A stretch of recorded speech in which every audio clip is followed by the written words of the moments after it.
तपस्विभ्योऽधिको योगी ज्ञानिभ्योऽपि मतोऽधिकः कर्मिभ्यश्चाधिको योगी तस्माद्योगी भवार्जुन। प्रिय दर्शकों नमस्कार, एक बार फिर से उपस्थित हूं आप सबके सामने रविवार के कार्यक्रम में। विभिन्न राशियों पे मैंने जो सीरीज शुरू करी है, लोक सेवा आयोग, राज्य लोक सेवा आयोग विशेषतया, चाहे इसको आप एसएससी सीजीएल के भी तौर पे देख सकते हैं, उसमें और विभिन्न परीक्षाओं में राज्य लोक सेवा आयोग के लिए या यूपीएससी लेवल की परीक्षाओं के लिए कैसे देखे जाते हैं कि आपकी कुंडली में कौन कौन से ग्रह का कहां बैठना आपके सफलता के लिए कारक सिद्ध हो सकता है। बन के रहिएगा कार्यक्रम के अंतिम हिस्से तक, कहीं नहीं जाना है। शुरू करते हैं आज का कार्यक्रम।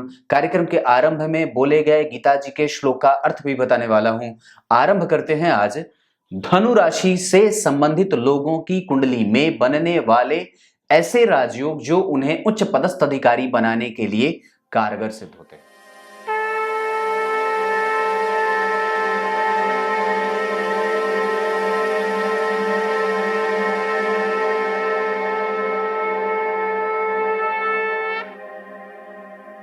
आइए अब मैं आपको विशेषतः धनु राशि के लोगों के लिए ये बात बताने वाला हूं कि कैसे आखिर ये बात पता चलेगी कि मेरी कुंडली में यूपीएससी, बीपीएससी, राजस्थान लोक सेवा आयोग, उत्तराखंड लोक सेवा आयोग और विभिन्न राज्य में जो पदस्थ अधिकारी बनने के जो योग बनते हैं वो कैसे बनते हैं। शुरू में सबसे पहले बता दूं, किसी भी कुंडली के लिए यह सबसे ज्यादा आवश्यक होता है कि आपकी कुंडली में सूर्य और चंद्रमा की स्थिति कैसी है। अगर सूर्य और चंद्रमा की स्थिति अच्छी रहेगी तो निस्संदेह आपकी कुंडली मजबूती को अग्रसर हो जाती है। एक बात और भी है, आप लोगों को एक बात जो बहुत अच्छे तरीके से समझने की आवश्यकता है।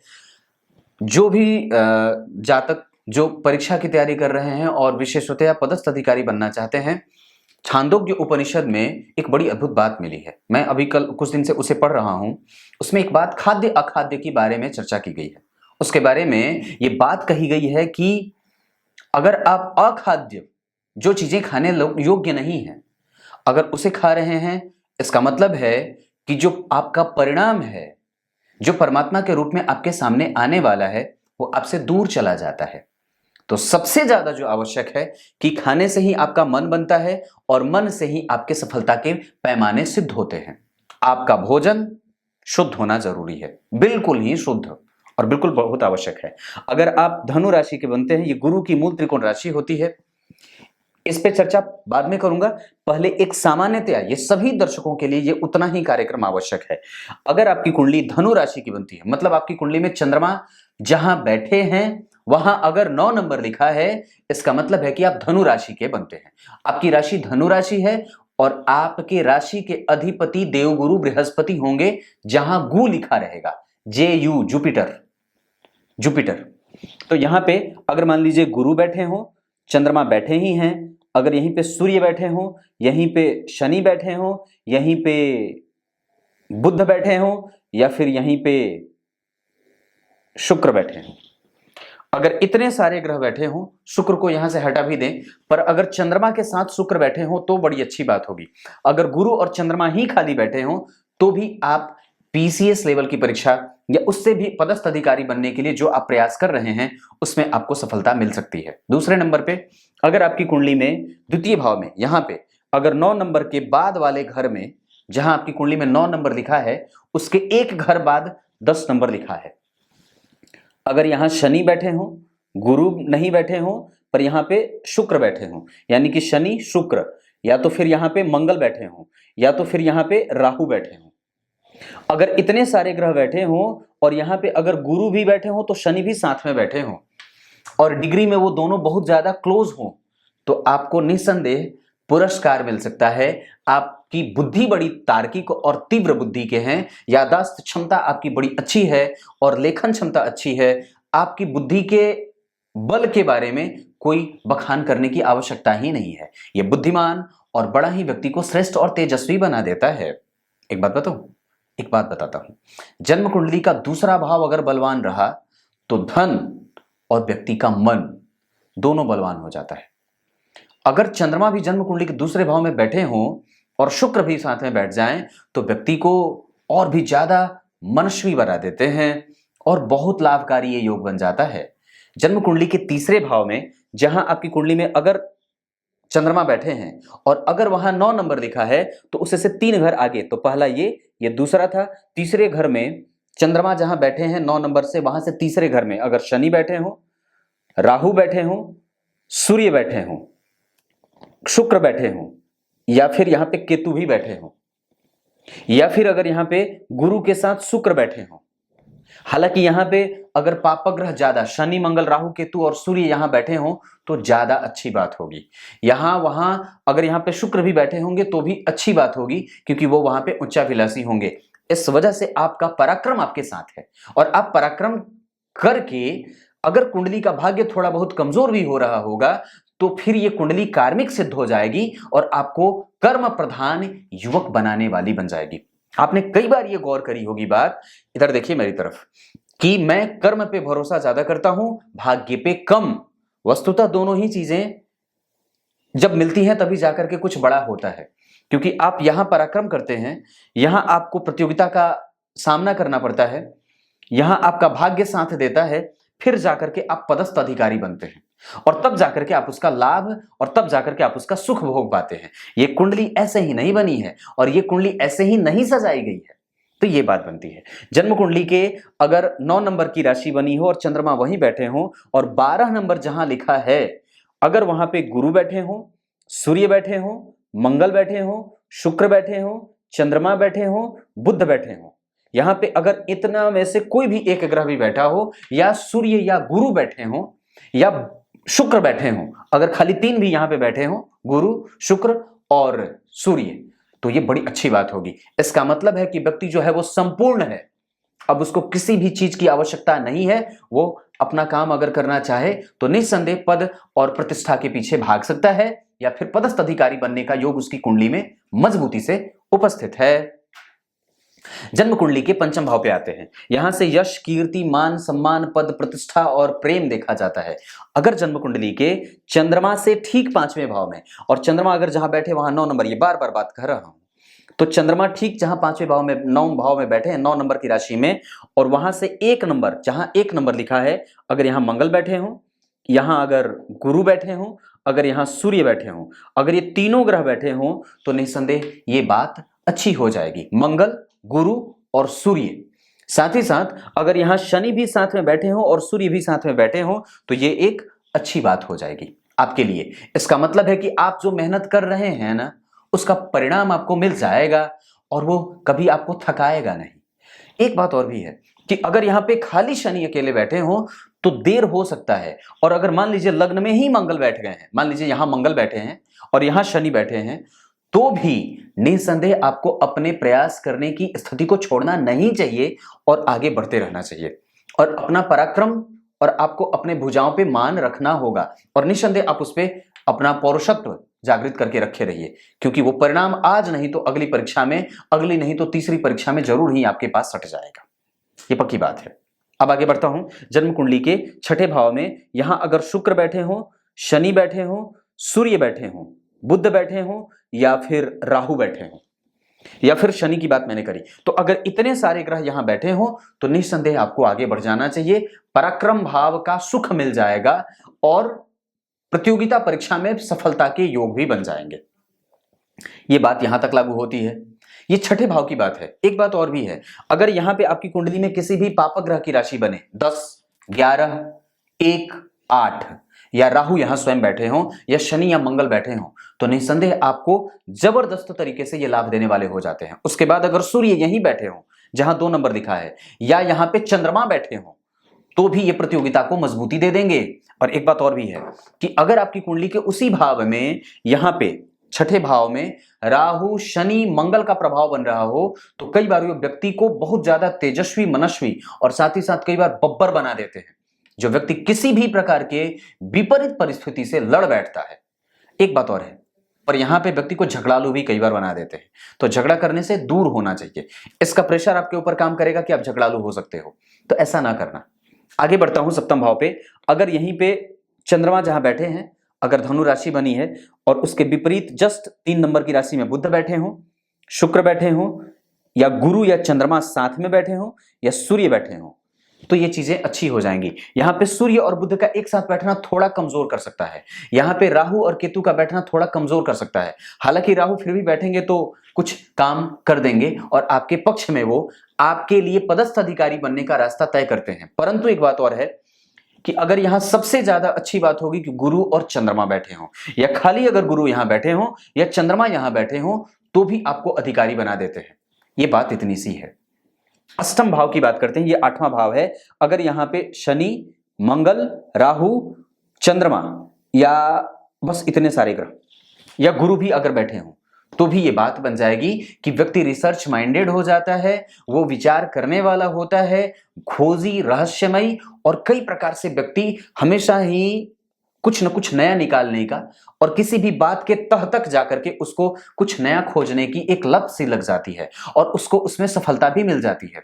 अगर यहीं पे राहु या चंद्रमा बैठे हों, हालांकि अगर डिग्री में बहुत अंतर हो तो और भी अच्छी बात है, वहां पे ग्रहण बहुत क्लोज नहीं होना चाहिए, या फिर अगर गुरु वहीं बैठे हों, राहु भी वहीं बैठे हों, तो भी ये बात कुछ हद तक लाभकारी ही होगी। हालांकि वहां पे कई बार ये बात भी दिखती है कि अगर यहां गुरु और राहु एक साथ हो जाएंगे तो कई बार वो परिणाम में देर भी देंगे और अंक में कमजोरी भी रहेगी, लेकिन वहां पे गुरु व्यवस्थित कहे जाएंगे, कमजोर नहीं होंगे। बात समझ में आ रही है या मैं ऐसे ही खाली आगे बढ़ता हूं?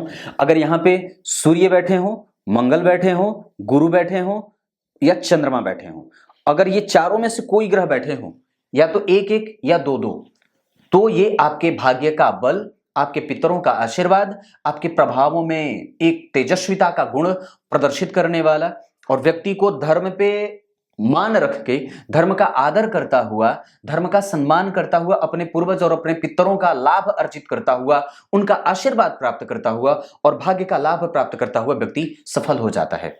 अब एक बात गौर करिए, यह पराक्रम है और यह है आपका भाग्य। गौर से देखिए, ये दोनों एक दूसरे के सामने हैं। मतलब पराक्रम का परिणाम तब तक नहीं मिल सकता है जब तक भाग्य नहीं है।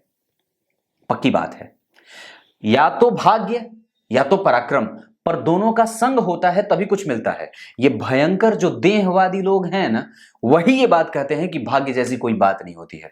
भाग्य निस्संदेह है और उसके संयोग और उसके सहयोग से ही। एक बात है, ये कलयुगी प्रभाव होता है जो व्यक्ति को भाग्यहीन बना देता है। क्योंकि गौर करिए, आपकी कुंडली में अगर भाग्य नहीं है तो यहां से धर्म का भी विचार किया जाता है। जो अतिवादी है, जो देहवादी है, जो भयंकर ही निष्ठुर है या नास्तिक है, वही भाग्य और धर्म से मुंह मोड़ता है, क्योंकि वस्तुतः वो हिंसक भी हो जाता है, क्योंकि वो नास्तिकता के प्रभाव में आ चुका होता है। क्योंकि जहां से धर्म का विचार किया जाता है वहीं से भाग्य का भी विचार किया जाता है, और इसका संग अगर नहीं मिला तो आपको आपके पराक्रम का भी परिणाम नहीं मिलता है। अगर पराक्रम करे हैं तो निस्संदेह ये कुंडली कार्मिक कही जा सकती है कि व्यक्ति के कर्म के आधार पर ही वो सफलता को प्राप्त किया है, पर वस्तुतः उसमें कहीं ना कहीं भाग्य का योगदान होता है, जो आपके कर्मों को खींच करके और आपके कर्म के परिणाम को प्राप्त कराने का उसके पास बल होता है। आपके भाग्य की स्थिति अगर कमजोर होंगे तो निस्संदेह आपके कर्म भी कमजोर हो जाते हैं। इस वजह से बड़ों का आशीर्वाद ही भाग्य होता है, आपके पितरों का आशीर्वाद ही भाग्य होता है, और कुछ भाग्य होता नहीं है। आपके पूर्व जन्म के किए गए कृत्य ही भाग्य के रूप में आपका परिणाम सिद्ध करवाते हैं। ये भाग्य है। और दरअसल अगर बात करते हैं दशम स्थान की, तो यहीं सूर्य बैठे हों, यहीं बुध बैठे हों, यहीं गुरु बैठे हों, यहीं चंद्रमा बैठे हों, या यहीं शुक्र बैठे हों, पर यहां शुक्र बैठे हों तो बुध भी साथ में बैठे होने चाहिए, क्योंकि वहां पे शुक्र और बुध अगर एक साथ ना बैठे हों तो भी अच्छी बात है। अगर यहां पे शुक्र ना बैठे हों और बुध ना बैठे हों, लेकिन अगर सूर्य, शनि, मंगल और गुरु बैठे हों, तो सूर्य, शनि, मंगल, गुरु और चंद्रमा अगर बैठे हों और बुध और शुक्र नहीं भी बैठे हैं दशम स्थान में, तो भी आप लोक सेवा आयोग के लिए उपयुक्त हैं, और इतनी क्षमता आपके अंदर है कि आप वो परीक्षा दे सकते हैं और आप वो जीत सकते हैं। अगर यहां गुरु ना बैठे हों, लेकिन अगर गुरु यहां बैठे हैं आपकी कुंडली में, अगर गुरु यहां बैठे हैं आपकी कुंडली में, अगर गुरु यहां बैठे हैं आपकी कुंडली में, अगर बुध यहां बैठे हैं आपकी कुंडली में शुक्र के साथ, या शुक्र और बुध यहां ना बैठ करके आपकी कुंडली में लग्न में बैठे हैं, या शुक्र और चंद्रमा आपकी कुंडली में लग्न में बैठे हैं, तो भी आपको लोक सेवा आयोग के लिए बेहतरीन पद देते हैं। चंद्रमा जो होता है वो राज्य का प्रतिनिधित्व करता है और सूर्य जो होता है वो केंद्र का प्रतिनिधित्व करता है। अगर राज्य लोक सेवा आयोग की तैयारी कर रहे हैं तो निस्संदेह आपकी कुंडली में चंद्रमा की स्थिति का मजबूत होना जरूरी है। अगर वो कमजोर रहा तो निस्संदेह आपकी कुंडली को वो कमजोर कर देता है। पक्की बात है। अब आगे एकादशवें भाव पे लेके आता हूं, जहां से व्यक्ति की कुंडली में जो भी चीज आप चाहते हैं, जो भी चीज आप मनसा आपकी है कि मैं ये करूं, मुझे ये प्राप्त हो, मुझे ये मिलना ही चाहिए, मुझे ये चाहिए, मुझे वो प्राप्त करना है, तो ये जो सारी चीजें होती हैं वो वस्तुतः जन्म कुंडली के एकादशवें भाव से देखी जाती हैं। अगर आपकी कुंडली के एकादशवें भाव पे शुक्र बैठे हो, गुरु बैठे हो, यहां शनि बैठे हो या सूर्य बैठे हो पर शनि के साथ, या फिर यहां बुध बैठे हो या मंगल भी बैठे हो, यहां पे इतने सारे ग्रह बैठे हो, यहां पे कोई भी बैठा हो, राहु भी बैठे हो, तो भी आपकी कुंडली में ये अच्छी स्थिति बना देते हैं और निस्संदेह ही ये आपको प्राप्त कराने की स्थिति में ले जाकर के खड़ा कर देते हैं। क्लियर है। एकादशवें के बाद 12वें, अगर यहां पे गुरु बैठे होंगे तो कमजोर होगा, अगर यहां मंगल बैठे होंगे तो ठीक होगा, हालांकि यहां पे शनि भी बैठेंगे तो बड़ा अच्छा होगा और शुक्र भी बैठेंगे तो अच्छा होगा। तो इतने सारे ग्रह और ऐसी स्थिति आपकी कुंडली में जैसे मैंने बताई है अगर बन रही है, तो जैसे कि मैंने ये बात बताई, अगर ये ग्रह यहां बैठे हैं और विशेषतः अगर कुछ भी आपको समझ में नहीं आ रहा है तो आपकी कुंडली में सिर्फ आपको यह देखना है कि चंद्रमा 9 नंबर में बैठे हैं, यहां सूर्य बैठे हैं, यहां गुरु बैठे हैं, यहां शनि बैठे हैं, यहां दशम स्थान में मंगल बैठे हैं, यहां गुरु बैठे हैं, यहां चंद्रमा बैठे हैं, यहां मंगल बैठे हैं, यहां शुक्र बैठे हैं, यहां सिंह का राशि के सूर्य बैठे हैं, अगर मंगल बैठे हैं, तो कुछ स्थितियां आपकी कुंडली में ऐसी बन रही हैं कि आप परीक्षाओं के लिए आगे बढ़िए और निस्संदेह अपने भोजन का ख्याल रखना आवश्यक है। अब कुंडली के दूसरे फेज में, इसी कार्यक्रम के दूसरे चैप्टर में मैं ये ग्रहों की स्थितियों के बारे में आपसे चर्चा कर लेता हूं कि अगर आपकी कुंडली में अगर धनु राशि बनती है, जैसे कि धनु राशि, क्योंकि चंद्रमा 9 नंबर की राशि में बैठे हैं, 9 नंबर की राशि धनु राशि होती है और शुक्र और चंद्रमा एक साथ जब बैठेंगे तो व्यक्ति की कुंडली में वो कमजोरी देने वाले हैं। मतलब अभी हो सकता है कि आप थोड़े आलसी हो सकता है कि अभी जो आपका प्रभाव है वो थोड़ा सा कमजोर हो रहा है, हो सकता है कि आप थोड़े से भौतिकवादी ज्यादा हो रहे हो या आराम तलवी या आराम ढूंढ रहे हैं, तो इस चीज को थोड़ा कम करने की आवश्यकता है। आपको जो आलस्य का चादर है ना उसे हटा लेना चाहिए और तुरंत ही नींद के मुद्रा से हट करके पराक्रम में लग जाना चाहिए, क्योंकि ये आपको आलसी बना रहे हैं और भोगी प्रवृत्ति का बना रहे हैं। ठीक उसके बाद अगर द्वितीय भाव की चर्चा करते हैं तो यहां मंद बुद्धि का एक असर देखा जा रहा है। व्यक्ति जो है वो थोड़ा बुद्धि से कमजोर हो रहा है शनि के कारण, लेकिन गुरु वहां बैठे हैं तो उसके बुद्धिमानी का भी एक प्रमाण दिखता है कि व्यक्ति अपने स्किल का डेवलपमेंट कर सकता है। उसके पास इतनी बुद्धि है कि वो प्रभाव अपना जमा सकता है। मतलब एक नेगेटिव पक्ष होने के साथ साथ एक कमजोरी के साथ साथ एक अच्छाई भी आपके साथ जुड़ रही है। जन्म कुंडली में अगर आप धनु राशि के हैं तो देवगुरु बृहस्पति का गोचर आपके लिए विद्या के लिए, आपके माता पिता के लिए और आपके किसी भी चीज के लिए एक अच्छाई का एक संकेत भी दे रही है। वो आपको इस समय जितनी भी चीजें आप क्रमशः गेन कर रहे हैं, जो पढ़ाई आप कर रहे हैं, जो भी प्रभाव आपके अंदर विकसित होने का प्रभाव देखा जा रहा है, जो भी आप प्राप्त करना चाहते हैं, तो आपके लिए ये समय अनुकूल है। तो इस दौरान के जितने भी आप पाठ्यक्रम आप पढ़ रहे हैं वस्तुतः उसका वो परिणाम दे सकता है। तो आपको उस पर भरोसा रखना चाहिए जब तक कि गुरु का राशि परिवर्तन इसमें ना हो जाए। तो इस दौरान आपको अपने बुद्धि पे, अपने पराक्रम पे और अपने प्रभावों को विकसित करने में अपने बुद्धि को मंद बुद्धिता का असर ना करने देना और न ही उस पर उसका असर करने देना। ये बात इतनी बनती है। अब यहां पे अगर बात करते हैं तो राहु आपको जीवट बनाएंगे, मेहनती बनाएंगे, झगड़ा फसाद से थोड़ा दूर रहने का काम है और कभी भी किसी दूसरे के उलूल जुलूल झमेले में अपने आप को मत डालिए। एक बात और भी है कि यहां पे आपकी कुंडली में राहु जो है वो आपको बलवान बनाएंगे, पराक्रमी बनाएंगे, साहसी बनाएंगे और तेजस्विता का प्रभाव भी रखेंगे। ऐसी स्थिति में कि अगर इस दौरान आप जितने भी मेहनत कर रहे हैं इसका परिणाम आपको मिल सकता है, ये राहु का प्रभाव आपके लिए अच्छा है। ठीक उसी तरीके से सूर्य, मंगल और बुध की स्थिति बहुत ज्यादा अच्छी है। ये तीनों ही ग्रह आपके लिए संपूर्णतया से आपके आत्मबल को बलवान बना रहे हैं, आपको पराक्रमी भी बना रहे हैं, विरोधी भी बना रहे हैं और संपन्न और सर्वगुण संपन्न बनाने का कारण भी बन रहे हैं। निसंदेह सूर्य का एकादशवें भाव में जाना, मंगल का एकादशवें भाव में जाना, बुध का एकादशवें भाव में जाना और लाभेश का जाकर के लग्न में बैठना आपकी राशि के हिसाब से बिल्कुल अनुकूल है। तो आप जो भी प्राप्त करना चाहते हैं, अगर हो सके तो थोड़े दूर भी जाकर के अगर कुछ कंपटीशन वगैरह की तैयारी करनी हो, या उसमें आप अगर कुछ नया जो है वो सिलेबस शामिल करना चाहते हैं, कुछ नई पुस्तकें खरीदना चाहते हैं, कुछ नया ज्ञान प्राप्त करना चाहते हैं, नए लोगों से मिलकर के कुछ अपना जो है वो इंप्रूवमेंट अपना बढ़ाना चाहते हैं या करना चाहते हैं, खुद को इंप्रूव करना चाहते हैं, तो निसंदेह ये सारा काम आपकी कुंडली में बनता है।